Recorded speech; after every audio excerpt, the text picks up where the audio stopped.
வணக்கம் நண்பா. நாம இன்னைக்கு இந்த வீடியோல பார்க்க போறது ஜியோ ஹாட் ஸ்டார்ல இப்ப ஸ்ட்ரீம் ஆயிட்டு இருக்கிற லக்கி தி சூப்பர் ஸ்டார் இந்த படத்தோட மூவி ரிவ்யூ தான் பார்க்க போறோம். இந்த படத்தோட ஒன்லைன் எடுத்துக்கிட்டீங்கன்னா, ஒரு குட்டி பப்பி, அந்த பப்பி ஜிவி பிரகாஷ் கைக்கு கிடைக்குது. அது தூக்கிட்டு வந்து அவங்களோட அண்ணன் பொண்ணு கொடுத்துட்றாங்க.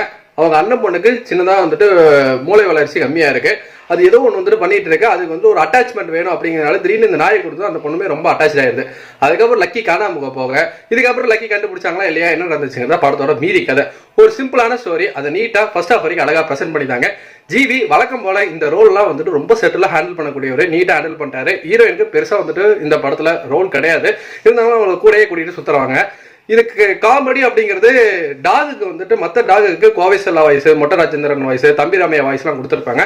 அது கொஞ்சம் பார்க்கறதுக்கு கொஞ்சம் நல்லா இருந்ததுன்னு சொல்லலாம். பெருசா காமெடியுமே வந்துட்டு ஒர்க் அவுட் ஆகல.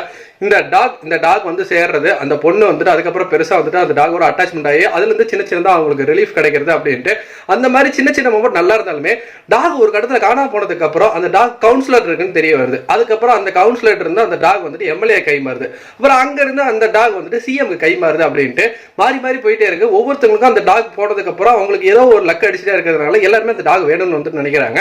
இதுக்கப்புறம் இவங்கள்ட்ட எல்லாம் போராடி எப்படி ஜிவி வந்துட்டு அந்த டாக் வாங்கினாங்கிறத ஒரு கதை. ஆனா இந்த ஒவ்வொரு கட்டமா வந்துட்டு போயிட்டே இருக்கும்போது இது வந்துட்டு அதர பழைய தமிழ் சினிமாவோட ஒரு டெம்ப்ளேட்டான ஃபார்மேட் தான். இந்த பேக் இருக்கும், பேக் ஒவ்வொரு கைக்கு வந்துட்டு மாறிட்டே இருக்கும். இல்லைன்னா ஒரு பொட்டி இருக்கும், அந்த பொட்டிக்குள்ள பணம் இருக்கும், மாறிட்டே இருக்கும் ஒவ்வொரு கைக்கு. ஏன் ஜிவி பிரகாஷ் நடிப்புல கடைசியா பிளாக் மீன் ஒரு படம் வந்தது.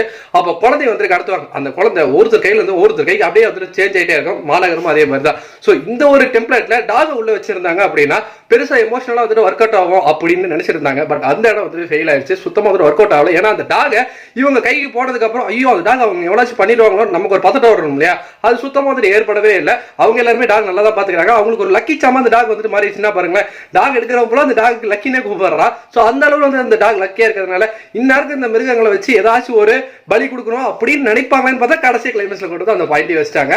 ஸோ செகண்ட் ஆஃப் வந்துட்டு இன்னும் கொஞ்சம் இன்ட்ரெஸ்டிங்கா ஒரு பிளேயர் இருந்திருக்கலாம்.